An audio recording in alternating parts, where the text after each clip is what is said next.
Welcome to Business Connection.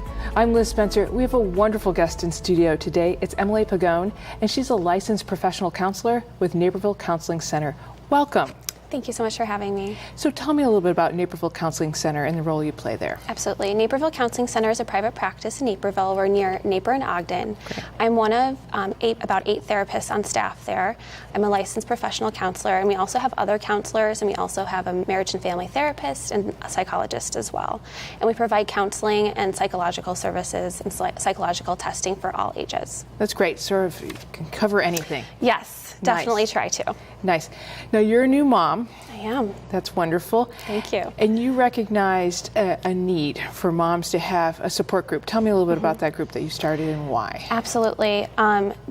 Entering motherhood is the biggest transition and role a mother can enter, or any parent can enter in their life. And it can be overwhelming, stressful, so many feelings associated with it. And it is so important that everyone knows where to go for help, and help is accessible. And since it can be so isolating as a mother, that's why we've created a group where mothers can come together, meet with one another, and process these, stressful experiences, but also the positive parts of it too. But most importantly, build a sense of community with one another, and the notion that there's universality as coming together as mothers. Right. Well, and I think now it's, mothers used to be 10, 20, 30 years ago, a little bit more in isolation. And as a woman, if you were having struggles being a mom or coping with Absolutely. everything that goes with it, whether, all aspects of it, you were kind of thought you were doing something wrong. Right. There's a lot of just, a lot of self-criticism. Right.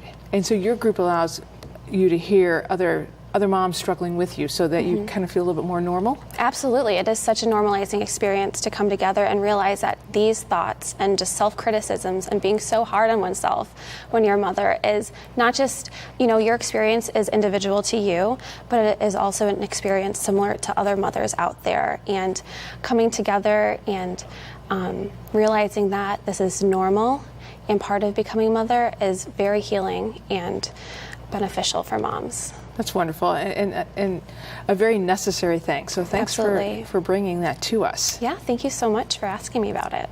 Now, going from moms to children, and that's another area of specialty for you. Tell me a little bit about Absolutely. Why you love it so much and why it's so important.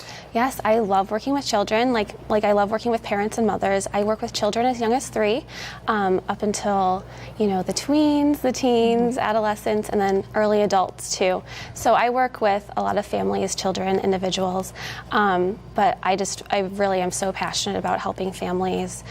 Sometimes it's bringing parents in the room, which is very important, but also giving kids a space to be themselves with a neutral party in their lives to help support them, but also collaborate with parents and maybe the school environment as well to make sure all goals are being met, and just collaborating care is very important too.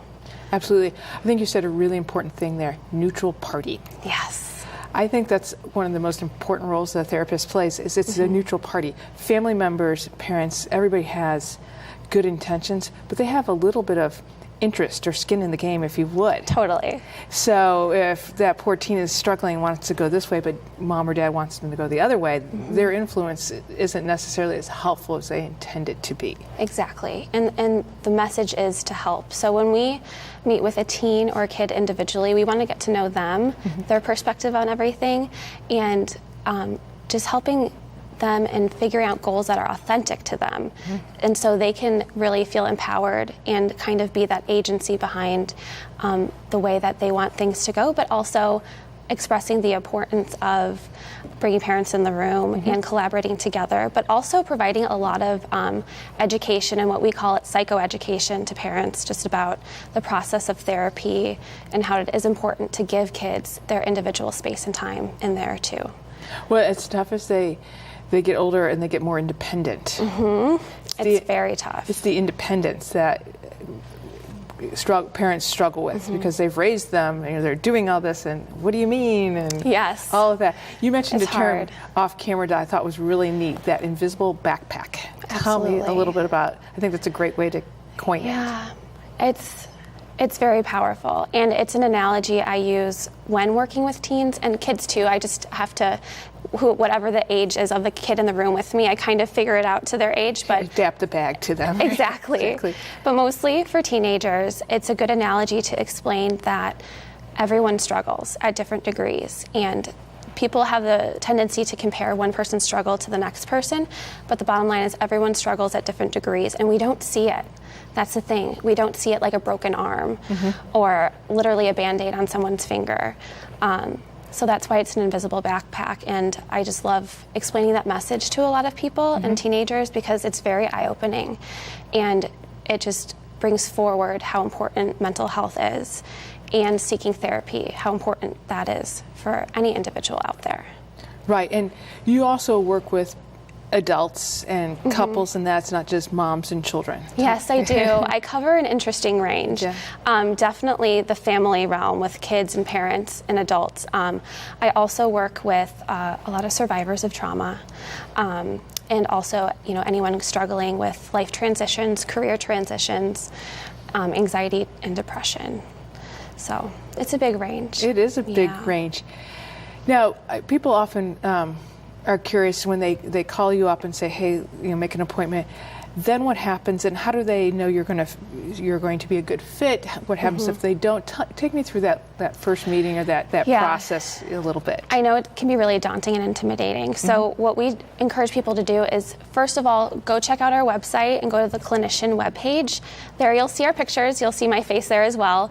But definitely check out and read the bio of each person and see if there is somebody that you gravitate towards the most. And you feel like would be a good fit for you. Maybe you have a list of a couple. So go ahead and give them a call. Have a good phone conversation. We always do free phone consultations because the fit is the most important part, and we understand that.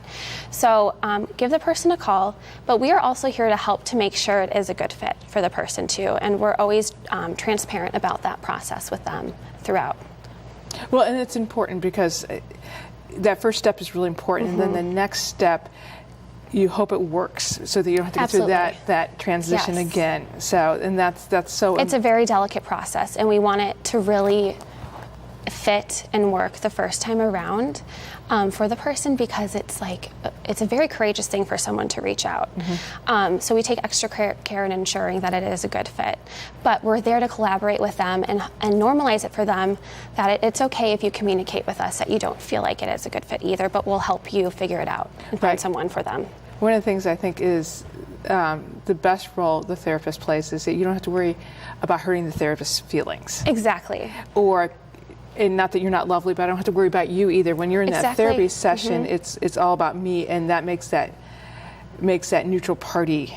So you get that hour just for you. Exactly, and that is something I explain to all of my clients and reiterate, is that a lot of people are so considerate and kind of just anyone else in the world, but we're there for them. We're serving them, and it's about the client's treatment and them reaching their goals. We are an agent to help guide change, but it's about them, and it is okay to give feedback about that stuff.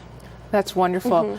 Well, Emily, I can't thank you enough for stopping by. It was so nice to meet you and get to know what you do, and you're doing such important work, so thank you so much. Thank you so much for having me. It was a pleasure meeting you. Pleasure meeting you. Thank you. We're going to be right back with more Business Connection. Stay tuned.